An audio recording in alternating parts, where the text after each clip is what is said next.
ubundi umuntu wese utunze Imana abatinyitse kuko Imana nayo ni nyagitinyiro, ariko nanone twebwe dusabwa umwuka wo guca bugufi, kubera ko nkuko nabivuze Bibiliya iravuga ngo kwicisha bugufi k'umutima kubanziriza kuzamurwa, hanyuma kwishyira hejuru k'umuntu kubanziriza kugwa, hanyuma icyubahiro ni cy'Imana, ariko nanone yaravuze ngo umuntu nankorera akita ku byanjye nzamuha icyubahiro cyanjye. Okay. Niza cyane. Uyu munsi twifuje kuba twaganira byinshi cyane, wenda turi bugende tuvugaho, turi bugende tugarukaho mu buryo bugiye butandukanye kubw'impamvu zo kugira ngo tuvuge ku murimo, ku mbaraga z'Imana cyangwa se imirimo y'Imana muri secteur zitandukanye. Ariko nifuza kukubaza mu buryo hamaze iminsi itari mikeya cyane kuri social media hamenyekanye inkuru y'uwitwa Rusangara Diodone. Bamwe bavuga ko yari umugabo wa Pastor Mutesi, abandi bakavuga ko yari umukunzi we, abandi bakavuga ko yari uwo batendekana cyangwa se bakorana uburaya. Izo zose n'imvugo ziri kugenda zigaruka. Uyu munsi uri umushumba wemerewe gushyingira abantu, icyo ndibuze kuza kukikubaza wenda kugira ngo uze kuza kudufasha no gutanga umucyo, ntizere ko wenda nawe nkuko ukoresha social media n'imbuga nkoranyambaga wagiye ubikubita amaso cyangwa se ubibona abantu benshi babyibazaho byinshi cyane bigiye bitandukanye. Yes. Mu mboni yawe bibona gute? Bo icyambere amagambo sindayaha agaciro cyane, ahubwo icyo ndaza kuvugaho ni kimwe. Ni ryari umuntu yapfushije ashobora kwitwa umugore w'umuntu cyangwa umugabo w'umuntu. Ndabanza mpere ku mategeko y'igihugu cyacu. Iyo gitifu amaze gusezeranya umukobwa n'umusore bamaze kubyemeranya bafashe ku itarapo, umwe akarifata n'undi akavaho akarifata, gitifu ahita atangaza ko uhereye nonaha wowe Damuru uri umugabo wa runaka, hanyuma nawe wari umukobwa ariko ubaye umugore wa Damuru. Icyo gihe amategeko ya Repubulika y'u Rwanda bita byinjira muri mashini mwirangamimerere ko Damuru yashatse. Iyo ugiye kwaka icyangombwa mwirembo ntabwo wongera kwaka icyangombwa cy'ingaragu, waka icyangombwa attestation de mariage. Hanyuma icyo gihe amategeko ya Repubulika y'u Rwanda yemeza ko ako kanya wowe abo bakobwa n'abahungu, uwo mukobwa n'umuhungu, umwe abaye umugore wundi n'undi abaye umugabo wundi. Mu mategeko niyo habaye ikibazo barababwira ngo nihaba ikibazo muzagaruke tubatandukanye. Hanyuma kubizerera no mwiyobokamana rero akarusho kaba kariho nuko bongera kurindira nanone itorero rya Kristo. Twe ntabwo duhita tubafata nkaho babaye umugabo n'umugore, kuko tuba tutarakora ikimenyetso imbere y'abakristo biba bisushanya itorero rya Kristo. Hanyuma iyo rero bavuye mu murenge abakristo, uri kubyumva, baraza natwe nk'abashumba tukabahesha umugisha. Guhesha umugisha rero twebwe abizerera mwiyobokamana bishushanya itorero rya Kristo. Kristo ni umukwe, natwe abakristo twizerera muri Kristo turi abageni ba Kristo. Iyo dushingiye rero umukobwa n'umusore biba bishushanya uburyo itorero na Kristo azarikura mu isi akaritwara rikajya kubana nawe iteka ryose. Niyo mpamvu iyo tubarahize, yes, niyo mpamvu iyo tubarahize tubanza kubabaza ibibazo ntari busubiremo kano kanya kuko ntawe turi gusezeranya. Hanyuma iyo ibyo byose birangiye mu buryo bwa gikristo, ndavuga nk'ushorewe n'umwuka w'Imana kandi nk'amahame y'itoro y'abanyamatorero n'amadini, no kuvuga ngo icyo gihe nibwo tubara ngo uyu ni umugore we, uyu ni umugabo we. Iyo habaye n'ikibazo muri leta barabaza ngo itorero ry'abashingiye niri, pasiteri wanyu nindi. Icyo gihe ariko bijya kugera aho ngaho twe twabanje kubagira inama za gikristo. So rero nuko Bibiliya iraboneye kandi ijambo ry'Imana ryo ntirica ku ruhande. Abantu bavuga ibi abandi bakavuga ibi, ariko Bibiliya imeze gutya. Yes. Ikiganiro reka cyase baye nk'icyateze impaka, abantu bari bazaga ni ikiganiro cyakozwe na Pastor Mutesi ubwe. Yambaye titre yo kuba ari pasiteri. Cyo ni icyambere. Akoze n'ikiganiro aravuga ati uyu wapfuye Rusangara Diodone yari umugabo wanjye. Yego. se apotre mboni yawe koko uyu Rusagara Dieudonné wapfuye yari umugabo wa Pastor Mutesi? Bo Damuru n'abandi badukurikiranye ngira ngo wenda nawe niba udafite umukunzi uzanamugira, turagusengeye. Ariko kuba ntureba uwo mwana w'umukobwa wicaye iruhande rwawe, uyu munsi wa none muramutse mwemeranijwe ukamusaba urukundo akarukwemerera, iryo sezerano ryanyu niryo amategeko ya Repubulika ashingiraho, kuko ntabwo bashyingira umuntu n'undi atabishaka. Kabiri, natwe nk'abanyamadini n'amatorero tubashingira ari uko mwabanje kwemeranya. Burya niryo sezerano rinakomeye cyane ibyo mwumvikanye. Ariko nanone ashobora kwitwa umufiance wawe mu buryo bwo kwanga kwica ubuhamya mubane muri abakristo.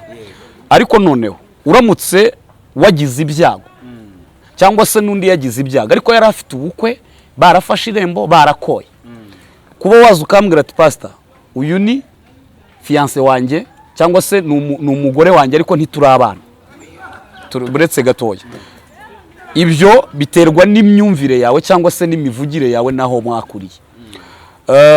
Mutesi cyane ko yabivuze akimara kuburuwe, ajya ku isimbi aravuga napfushije umugabo. Yes, ni ukuvuga ngo rero ibyo nabibonye nk'ikibazo wenda cy'imico cyangwa se n'imyumvire itandukanye, kuko mu mboni yanjye Rusagara yari fiance wa Mutesi. Ibyo biri kiriya tubishyireho umucyo. Ariko tugaruke kubavuga nk'umupastori nanone, hari imvugo nanone yari gukoresha ariko tutabimuhora kuko yari afite igihunga cy'uko yagize gute, yapfushije. Iyo umuntu yapfushije aba ari stress cyane, kandi ashaka no kuvuga ibintu mu buryo butari bwo, ariko hari ikindi yashakaga kuvuga kizima, ariko kubera stress akabivuga muri langaje kubera urukundo rumusunika cyane. Rero ariko ntabwo twabimentioningaho cyane ngo tubigire ibintu by'intambara tubikwedure cyane, keretse ahari wenda babaye babanaga mu buryo bw'ibanga rikomeye, we akavuga ati nabuze umugabo wanjye akabiterwa n'icyo, aho niho haba harimo ikosa. Ariko umwe ari muri Amerika Texas harya, hanyuma undi ari mu Rwanda. Ntabwo rero ubu kano kanya nkanjye apostolique nakwemeza ngo Rusagara yari umugabo wa Mutesi. Hanyuma ikindi sinakwemeza ngo Mutesi yari umugore wa Rusagara, ahubwo mu buryo buri kiriya bari abafiance bitegura kuzabana. Ariko kuko yabivuze yapfushije ntabwo twabigira ibintu birebire. Yes, kuko yabivuze yapfushije, reka wavuga ateka twere kubitindaho, ntabwo ari bo wabivuze muri make icyo ushaka kuvuga, yabivugishijwe n'ibindi. Mbo ni ukuvuga ngo iyo umuntu afite umubabaro avuga akurikije amarangamutima mu kwega. Hanyuma kandi ngira ngo urabyibuka inzahuke Pastor Theogene atabaruka, nyuma madamu we ajya ku gituro. Wabonye ko bamwe ngo yaterekereye ngo yagize, ariko aravuga ati jewe nabitewe n'amarangamutima yanjye n'urukundo nakundaga umugabo wanjye, sheri wanjye, ndacyamwita sheri, ndacyambaye impeta ye.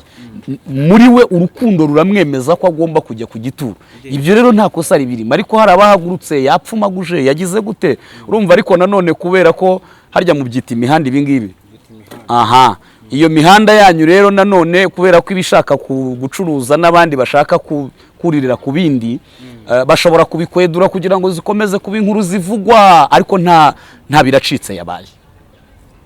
Ya biracitse mboni yawe. Yes, biraza gukomeza kugora, biragucanze ibintu ze kubivuga ubizi neza kuri aposo. Oya, amanya n'umutima wawe. Jewe iyo mvuga mbashorewe n'umwuka w'Imana, nzaha nasenze, kandi ngira ngo nabireba nawe ko n'amavuta y'Imana ndiho, ntabwo ari ayo nsabiriza. Mvuga icyo nasubiramo. Iyo tutabonaga umuntu ku ruhimbi, iyo tutabonaga umuntu avuga ngo uyu ni umutware wanjye, iyi ni impeta y'isezerano, uyu mushumba niwe wanshingiye fada mu mwuka, ibindi byose byitwa fiançailles.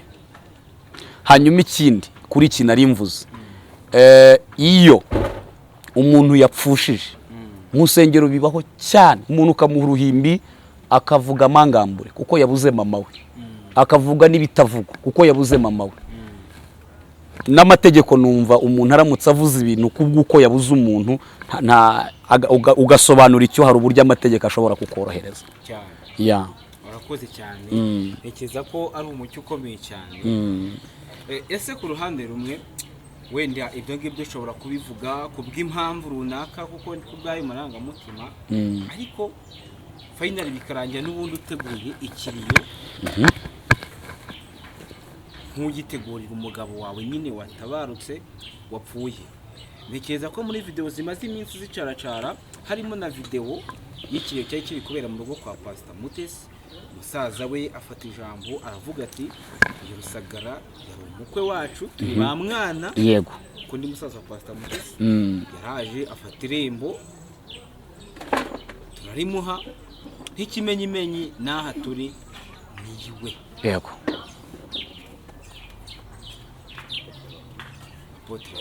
Ibyo bintu turaza kubihuriza hehe n'amagambo yawe uri kutubwira muri aka kanya ngo bishobora kubaho kubera amarangamutima? Impamvu navuze ibi, iyo wasabye icyo bita gufata irembo mu muco nyarwanda, nahuje Bibiliya n'umuco nyarwanda. Iyo jyewe mfata irembo, madamu wanjye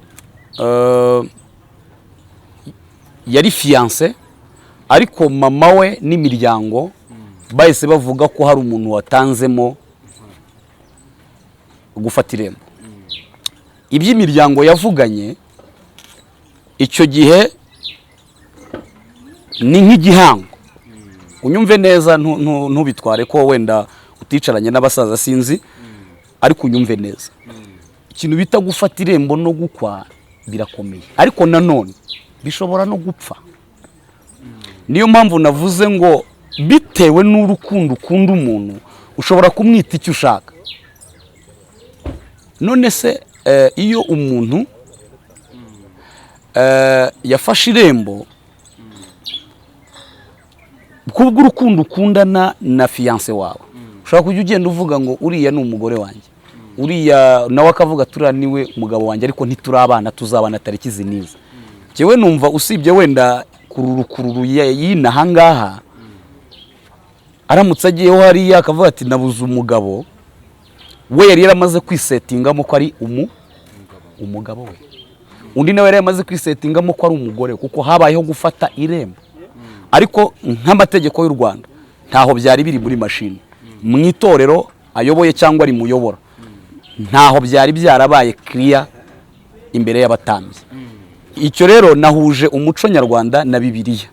Ni ukuvuga ngo Mutesi yari fiancé wa Rusagara, Rusagara yari fiancé wa Mutesi, ariko biteguraga kuzabana, hafashwe n'irembo.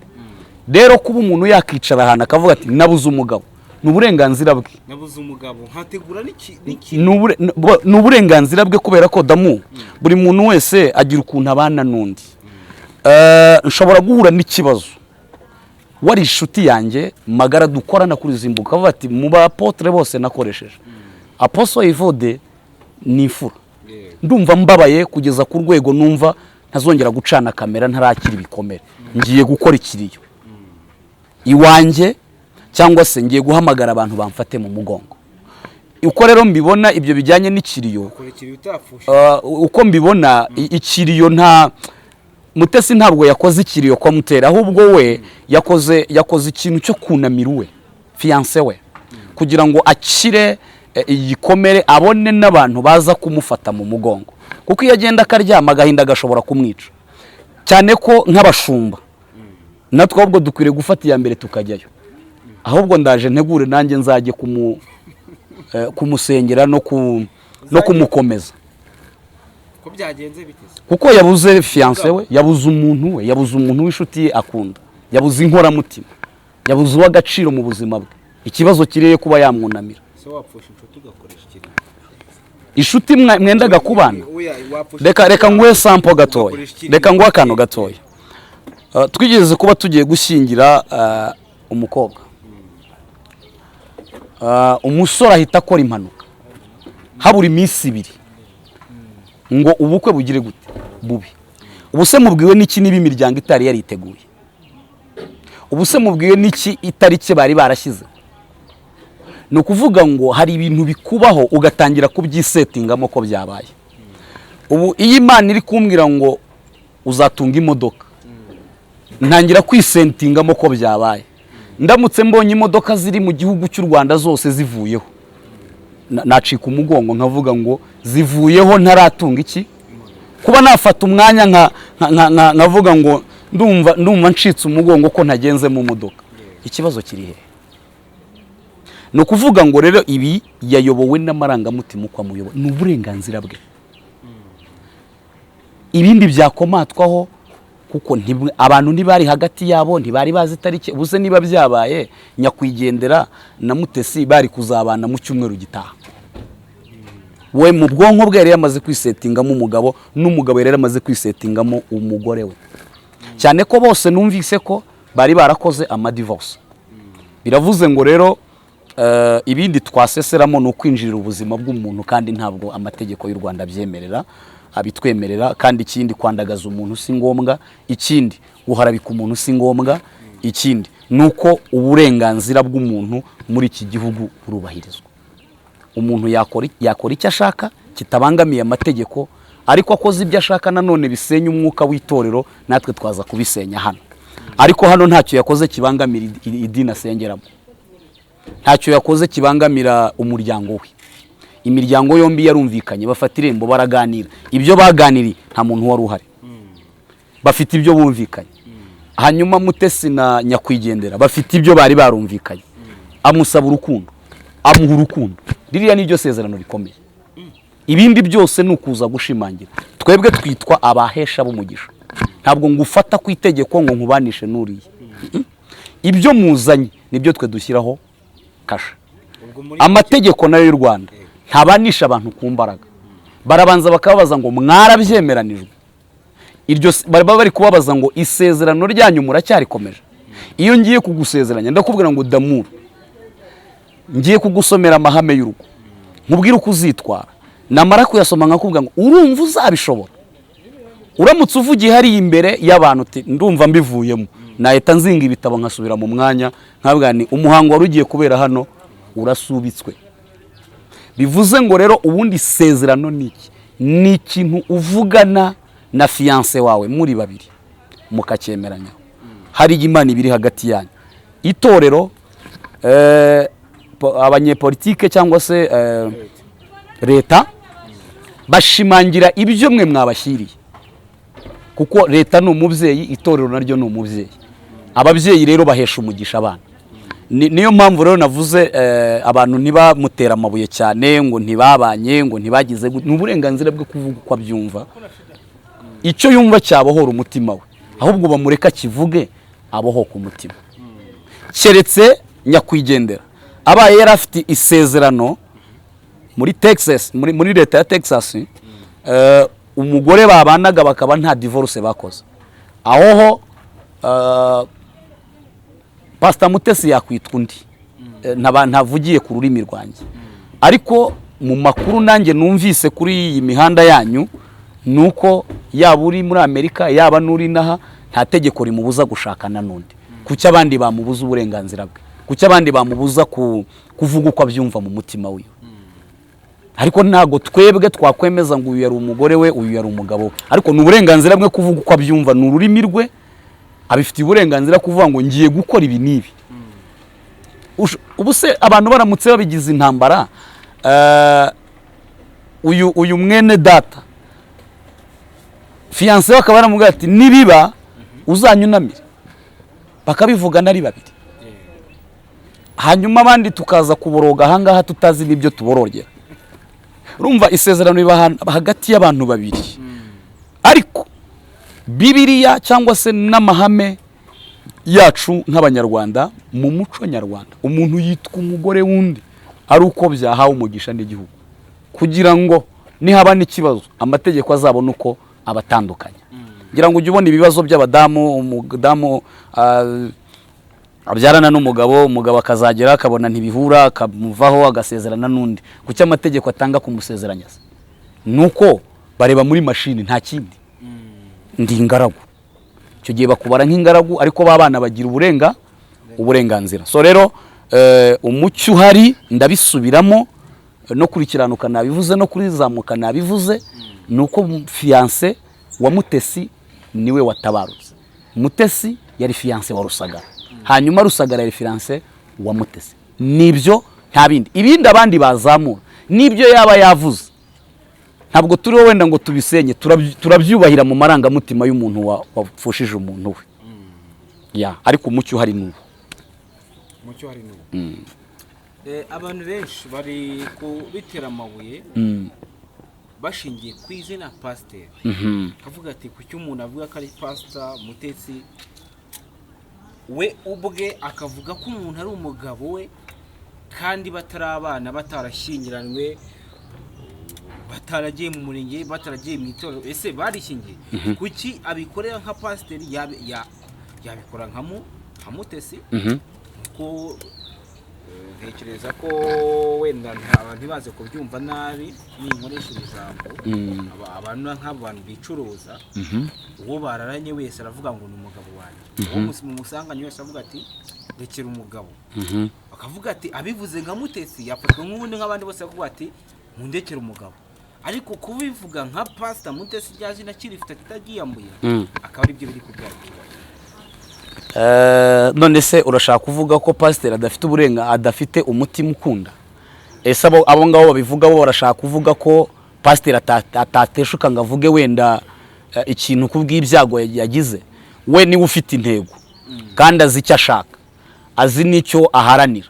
Abandi bose bari inyuma nk'imiyugiri, nuko njye mbifata. Azi icyo ashaka, yapfushije fiancé, yabivuga uko abishaka, abifitiye uburenganzira, cyane ko yari yaranabitangaje. Ngira ngo urabizi hari n'induru zigeze kubaho na mbere ngo ubwino ngo ibiki n'ibiki, urumva ni ibintu byinshi cyane. So ariko ibyo wenda ntiturabigarukaho, ariko icyo mvuga ni iki: njyewe mfite uburenganzira bwo kubura umuntu w'inshuti yanjye nkabivuga uko mbyumva kugira ngo nduhuke umutima. Nicyo jewe ndi kubaka mu mitima y'abantu. Icya kabiri, ndimo ndabwira abantu kuko bikwiriye kuvugwa nanone ari uko, ariko nanone tutarenganya umuntu kuko yagize ibibazo. Uyu muntu akwiriye kwegerwa. Uko zimanuka undi agakora impanuka hakavaho amaguru, simbi kwifurije, ariko icyo gihe wowe ushobora umukunzi wawe, umukobwa mwakundanaga, ashaka kuza akagwa no muri koma. Njye mbibona, genda ahantu henshi akagwa no muri koma, yakubona agahahamuka kuko wari waramaze kumugera mu maraso, wari waramaze kumugera mu bitekerezo bitewe n'imibanire mufite mu buzima busanzwe. Wagwaga akakubyutsa, waburaga umuntu uguhumuriza akaguhumuriza, watagaza imbaraga akakongeramo imbaraga. Wari uzi ko n'abashumba iyo bari kwimurwa bavanwa kuri paruwasi imwe bajyanwa ku yindi, abakristo hari igihe barira. None se kuba barize turabyita ibyaha? Biterwa nuko umushumba yarabanye n'intama. None se ko bamuririye ntapfuye, ntavuye mu mubiri, ariko kubera ukuntu bahombye umuntu bigiragaho, wabagaburiraga iby'umwuka bakumva barabohotse. Iyo shanjoma ikunda guteza ibibazo cyane. Kunkura hano kanjyana iCyangugu, nkajya kuyobora paruwase y'Icyangugu, abanyakigali baravuza induru, YouTube muravuza induru, bati bose tuzajya tujya iCyangugu gute, tuzajya tubuganira nawe gute? Kuba wavuga uti uko ubyumva bitewe n'umubabaro ufite, nta kosa ririmo. Inshuti zanjye, mureke ibintu by'amatiku, mureke ibintu by'inzangano, mureke ibintu bimeze nk'amashyari. Ibyo nta kosa nabibonyemo. Wowe ku ruhande rwari kubona ishyari rirahari, ariko kandi nanone hari uburyo bwiza ibintu bigomba kuvugwamo. Nibura umuntu arakarindire, yegera umuntu avuga ati hano imvugo wakoresheje ntabwo ariyo wari kuvuga gutya, nawe gusobanurira impamvu yavuze ibyo. Usibye ko ndi kwenda kuzajyayo buriya nyuma nimara kuganira nawe, buriya hari uburyo muzumva ibindi bikomeye. Buriya niyo mpamvu nakubwiye, iyo umuntu apfushije aba afite ibyo yaganiriye na nyakwigendera ajya kugenda. Rero isezera, kuko nk'ubu hari umugabo nibagiye igihugu avukamo, yaravuze, yari umukire cyane, aravuga ngo nkunda imodoka yanjye, nindamuka mpfuye muzampambe muri iyi Benz yanjye Mercedes kangahe gutyo barabyubahiriza. Ariko ubi yaba ari nk'umukristo cyangwa ari umushumba byabayeho bari kuvuga ati abantu bari gupfa undi yahambwe mu modoka, ariko n'uburenganzira bwe yariye. So no kuvuga ngo rero niyo mpamvu navuze ibi ngibi byose. Kuba ari umushumba rero afite inyama yo gukunda cyane. Kuba ari umushumba rero ibikuraho ko yavuga ibintu uko abyumva kugira ngo abaho ku mutima. Kuko gira akaboko gutya, akaboko kanjye nakawe ntubona ko twese turi abantu. Ubu wafata urwemba agakata hano twese twava amaraso. Uzi ikintu dutandukaniyeho nuko nasigiwe guhesha abantu umugisha. Turi kugendana ariko uko uva amaraso niko mva amaraso. Niyo mpamvu Paul yavuze ngo intwaro z'intambara yacu si nk'iz'abantu. Ndasonza nambaye ishati nk'uko yambaye, nkenera kuzana umugore nk'uko uzamuzana, nkenera kurya nk'uko ukenera kurya, ariko itandukaniro nuko nasigiwe guhesha abantu iki umugisha. Aho rero byemerezwa ni igihe nshobora kugufata wowe n'uwo mukobwa mukaza muti turakundana, muramutse mukundana mukagenda tubyita kwishingira. Ariko iyo ndambuye ikiganza nkahamya ko uyu ari umugore wawe nawe uri umugabo we, iyo muryamanye mu gitondo muza gushima Imana nta muntu barondoraho ubusambanyi. Ku ruhande rumwe ndakubaza muri ubu buryo, mu gihe ibyo ngibyo bitabaye, mu gihe tutaje ngo uduhe umugisha, kuki biba gutyo umuntu akita undi mugabo undi umugore bataranabanye, donc bataranabanye? Yego, akavuga ati ibintu ntabwo bikwiriye kuvugwa n'umuntu witwa pasiteri. Yes. Erega nanjye sinemeje ko bikwiriye, sinako natoje abantu, ariko navuze ngo ku rupfu umuntu yakwitura hasi, yakwigaragura mu byondo kuko yabuzuwe. Umuntu yavuga ibintu wenda bitanahura, bitajyanye n'umuco kuko yabuzuwe, ariko we afite uko ari bukiri igikomere. Ikindi afite ibyo yagatwe tutari duhari n'abandi batari bahari. Rero umuco ndi gushyiraho nuko ndi kuvuga ko umuntu yabivuze uzi nkurikira wumve, iyaba yabivuze atari ku munsi yapfushije, ibyo byo wenda twabisenya twivuye inyuma. Ariko ntuzafatirane umuntu mu gahinda.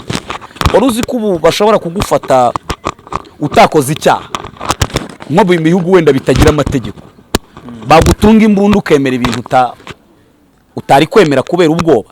Iyo umuntu yapfushije, icya mbere umuntu aba afite igihunga, icya kabiri umuntu aba yataye kribre, icya gatatu umuntu aba afite ihungabana kubwo kubura uwe. Biravuze ngo rero natwe tujya gushyingura abantu tukabaherekeza tukabashyingura, ubona hari uburyo umubyeyi wabuze umwana agira gutya, ukabona avuze ibintu biterekeranye, agafata izina ry'uwapfuye akaryita iry'uwasigaye. None si icyo gihe duhita tuvuga ngo ceceka tugatora amabuye tukamukubita ku irimbi? Oya, ahubwo turamuhumuriza tukamwibutsa amazina y'uwapfuye. Hari icyo bita ihungabana, habaho abaganga bita abakansaringi, urabazi? Ni umuntu ukuganiriza wagize ihungabana, uri kuvuga ati ntoraguye amashashi ngiye utazi n'umupaka aho uva naho ujya kubera ibibazo byakubayeho. Rero icyo tuvuga, umuntu yitwa umugabo w'umugore ari uko basezeranye mu mategeko y'u Rwanda n'itorero ryabahesheje umugisha kubizera Imana. Hanyuma amategeko y'u Rwanda yemera ko umuntu wafashe ku idarapo akarahira akemera ko uyu nguyu amwubahishije umubiri we n'ibindi babandikira, amategeko ahita yandika muri mashini ko uyabaye umugore w'uyu n'uyabaye umugabo w'uyu. Niyo agiye mu manza cyangwa habaye ibibazo batanye, amategeko arabunga, byakwanga akabatandukanya. Ariko uyu munsi wa none muri mashine nta hantu handitsemo ngo uyu yari umugore w'uyu, uyu yari umugabo w'uyu. Hano ubwo wenda nasobanuye n'iby'amategeko nubwo ntari umunyepolitike, ariko nabyinjiyemo kugira ngo tubanze turebe n'inkomoko y'urugo, amategeko uko abyemera, n'itorero n'abanyamadini, kuko natwe dukorera mu gihugu cyacu uko tubifata twese. Yego. Yes. Abari gutera amabuye Pastor Mutesi, bamwe bakamwita n'indaya, ntibabure no kubivuga, bari bakamwita iki, n'iki babwira? Ibyo numva bidakwiriye, kuko usibye ko n'umuntu ataba akijijwe, yanakubaha indangagaciro za kinyarwanda. Mutesi ni umubyeyi ubyaye, siko bimeze ahari. Afite abakobwa n'abahungu simbizi, ariko yarabyaye. Yakubashywe kuko ari umubyeyi wabyariye u Rwanda, agahekera u Rwanda. Rero kuwamwita uyu, kuwamwita uyu, ibyo byo pastorale cyangwa se apostolique ntawe batita mubi. Ujya wumva na stories z'abantu nyine badakijijwe, bamwe bavuga bati Yesu yaryamanaga na Mariya, abandi bati Yesu Mariya na Marita baragendanaga, ubuse bamufuriraga ikanzu bakamwoza ibirenge bikarangirira aho ngaho. Azamuka yaravuze ngo ni mu nkunda muzitondera amategeko yanjye, nawe azasaba data, nawe azabaha umufasha wo kubana namwe ibihe byose. Ibishoboka ko abisi bamuhabwa kuko batamureba kandi batamuzi. Bivuze iki rero? Biravuze ngo kugeza kuri izi saha ntabwo turiho nk'abacamanza b'abandi, nta muntu uri ku ntebe y'urubanza. Yesu Kristo ku munsi w'amateka niwe uzaca imanza z'abazima n'abapfuye. Uwaca imanza kuri uyu, agaca imanza kuri uyu, yinjire ni kuzimu, acira imanza abapfuye, nibwo turamenya ko ari umucamanza Yesu yohereje. Ariko abandi bose niba bitakunda, higira ucira undi urubanza. Uyu munsi umuntu yagwa mu mutego, ejo agataha ijuru. Uzi ikintu kizatungura abantu nitugera mu ijuru? Ni ukubona uwo witaga ko mwagakwiye kuba muhahurira, mutahahuriye. Icya kabiri kizatungura abantu ni ukubonayo umuntu, ni ukugerayo ukabura umuntu wari wizeye ko yaba ahari adahari. Sinzi niba abantu babyumvise. Niyo mpamvu rero Yesu niwe uzi abakiranutsi n'abatari abakiranutsi. Ariko nanone mu buryo bw'iyobokamana no kubaha umurimo w'Imana no kubaha itorero ry'Imana, twemeza ko umuntu yabaye umugore wundi ari uko bashakanye, basezeranye imbere y'Imana. Hanyuma abavuga n'abagira gutya bakavuga ngo uyu n'uyu, numva batakwiye guca imanza kuko batazi impamvu yateye uwo nguwo kubivuga. Dusa nk'abagana ku musozo dusoza, n'ubuhe butumwa wagenera Pastor Mutesi muri ibi hari kunyuramo bikomeye cyane byo kubura umuntu n'ibyo gushyingura bitarasobanuka neza,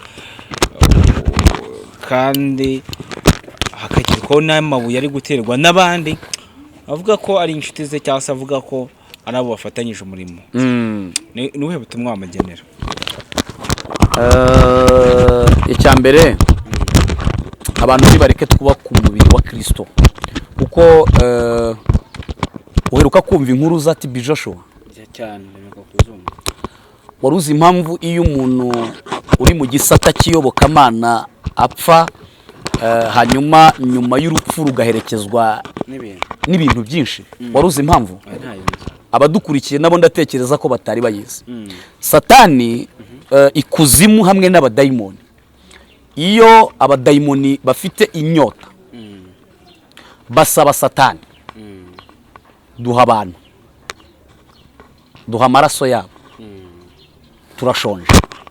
Hanyuma nibyo byo kunywa by'ikuzimu ni amaraso y'abantu. Iyo umukiranutsi akoze impanuka n'iyo umupagana akoze impanuka, aba bantu bombi baratandukanye mu buryo buri spiritual. Ni ukuvuga ngo ayo mageze ndafashwa. Umukiranutsi iyo amaraso yamenetse cyangwa intumbi direct ako kanya akiva mu mwuka, ijuru riba ryamaze kumanura abamarayika bashinzwe kurinda uwo murambo n'igituro cy'uwo muntu kugeza Yesu avugije impanda. Ku gituro cy'umukiranutsi haba hari umuriro utwika n'abadayimoni. Iyo basatiriye icyo gituro cy'umuntu w'Imana batangira gushya batarakigeraho. Uzi kiba kizanye abadayimoni ni ukugira ngo biberohoye, ni ukugira ngo banywe amaraso ye, bagasanga rero wa mukiranutsi w'Imana, wa muntu w'Imana, amaraso ye ari yicanze n'aya Kristo. Bibiliya iravuga ngo abamarayika yabahinduye imiyaga, abagaragu bayo yabahinduye imiriro. Iyo abadayimoni rero basubira inyuma bavuga ngo databuja, ubwo ni Satani shebuja wabo, misiyo waduhaye tumanuyitse n'ubundi nzari twisha, twasanze ari umukiranutsi. Iyo rero bigenze gutyo hahita haba inama ikomeye, abadayimoni bakazamuka bati noneho mugende mu bisandaguze, muhimbe ibintu, mupapira ibintu kugira ngo abantu bagwe, kuko tubuze icyo twashakaga ariko reka tugusha abantu. Joshua iyi nkuru ihaguruka abanyamatorero n'amadini twese twaravuze ngo Satani akoze ikintu kiremereye. Bamwe bati twahoranye nawe, yagiraga gutya, yicaga urubozo, yagiraga gute, yafataga ku ngufu, yahohota. Nyuma y'imyaka 2 umuntu apfuye, sinzi niba wumva iki kintu. Nyuma urumva ko BBC n'ibindi bitangazamakuru wenda byasohoye izo nkuru bibyita gutyo. Twasanze inkuru yarahimbwe n'abantu baturuka mu idini rimwe ntari buvuge kuko si wo mwuka mfite wo gusenya abantu. Bari bagamije gusenya iby'umwuka w'Imana. Kuko uyu munsi hari abantu bigiraga kuri TB Joshua. Uyu munsi hari abantu turi gusengera impano yari afite kugira ngo Imana idukoreshe iby'ubutwari. Icyo gihe umuntu ahita avati niba ari ibitangaza bituruka reka tuvyihorera. Wa mwuka wa Satani ni ubuteje zasaga na ya magambo kugira ngo itorero rya Kristo rihungabane. Umubiri wa Kristo, icyo bita umubiri wa Kristo unyeganyega, hanyuma abera bagwa n'abari bagiye gukizwa babivemo. Ariko turashimira Imana, birahinda bigahita. Intumwa ziri guca mu nyanja, ubwo tuba ducanzemo n'ivuga butumwa. Intumwa ziri mu nyanja, Petero, Yohana n'abandi bari bazi kuroba cyane. Hanyuma ngo umuraburaza, ngo batangira guhungabanywa n'umuyaga. Ariko Yesu kuko yari ari muri ubwo bwato, ngo yarasinziriye. Batangiye kurengerwa n'amazi, bakangura Yesu, baramubwira ngo turapfuye. Arangije arabareba, ngaturisha umuyaga ndetse n'umuraba. Bivuze iki rero nashatse kuvuga iki? Nukuvuga ngo imiyaga n'imiraba bihuha abantu b'Imana. Ariko icyerekana ko bakomeje urugendo rujya mu ijuru nuko bakomera muri iyo miyaga n'imiraba. Sinabonye Pastor Mutesi ari kwigisha, ahubwo nanjye ndenda kumutumira azavuga imbaraga z'Imana. Uzi icyamukomeje nuko azi icyo yavuganye n'Imana. Uzi icyatumye yigisha atavuze ngo ntabwo njyeyo napfushije, nuko umwuka w'Imana ari ku buzima bwe. Ahubwo narambe nakomere, Imana nimushumbuje mu buryo bwa kimuntu no mu buryo bwa gikristo no mu iyobokamana. Turifuza ko Imana yamushumbuje. Se niba udakwiriye umunezero nk'abandi, ese niba udakwiriye kuvuga uko abyumva. Pastorale rero ntibivuze ko umuntu atafite inyama n'amaraso, ntibivuze ko umuntu atarageraho umwanzi atera ibuye. Niyo haba hari amakosa yakoze, ntabwo ari ngombwa ngo buri wese ajyeho ngo ibi nibi, ntacyo bisobanuye icyo ngicyo. Ibyo ndabivuga nk'intumwa y'Imana, ibyo ndabivuga nka apostolique, nk'umuhanuzi w'Imana. Kandi ntabwo turongo dusenye umubiri wa Kristo, turongo twubaka umubiri wa Kristo. Abasirikare barwanira hamwe bakanesha umwanzi, ariko iyo batatanye baraneshwa. Abandi bakabafatira muri ambushi, ibyo bita ambushi, abandi bakabaca imitwe, abandi bakajya kumena amabanga y'igihugu babakasinza. Njya mbibona mu mafilime, ntago nabaye umusirikare. Icyo twavuga rero dushyiraho umucyo nuko abakozi b'Imana bakwiriye kwihesha agaciro nk'abagabura b'iby'Imana. Ntabwo dukwiriye gucunga. Murakoze cyane, Imana iguha umugisha cyane. Ariko by'umwihariko dusoza, waha abantu yawe telefone ubundi ugasoza n'isengesho. Ni kuri 0782898885. Ukeneye gusengerwa, ukeneye kugira ibyo usobanuza cyangwa se ibyo utumva mu iyobokamana, ukeneye gukizwa ukabatizwa mu mazi menshi, wadusobanuza cyangwa se ukaduhamagara kuri 0782098885. Imana ibamugisha. Reka dusoze dusenga Imana. Father, urakoze kubwiza imbuga utugiriye icyizere tugahagararaho tukavuga imbaraga zawe, tugatanga umucyo kubivugwa hanze kugira ngo abera batagwa mu mutego n'ibishuko bya Satani. Tuhamagaye imbaraga z'Imana, tuhamagaye umwuka w'Uwiteka kugira ngo abandi nabera bose ku isi yose. Urakoze Yesu kubw'imirimo n'ibitangaza n'imbaraga zawe, kandi uhumurize abagize ibyago, utange amahoro yo mu mutima, utange imbaraga, kandi urangize izi ntambara ziri mubera. Hanyuma utange umucyo, umwuka wawe agendagende ku bantu bose kugira ngo twubake ubwami bwawe. Ubwo uzahagarara ku bicu, amazina y'abera azahamagarwe, natwe tuzumve ayacu tuzitabe. Tubisabye twizeye kubw'umwami wacu Yesu Kristo. Amen. Shalom. kuri wowe nta kintu byigeze bihindura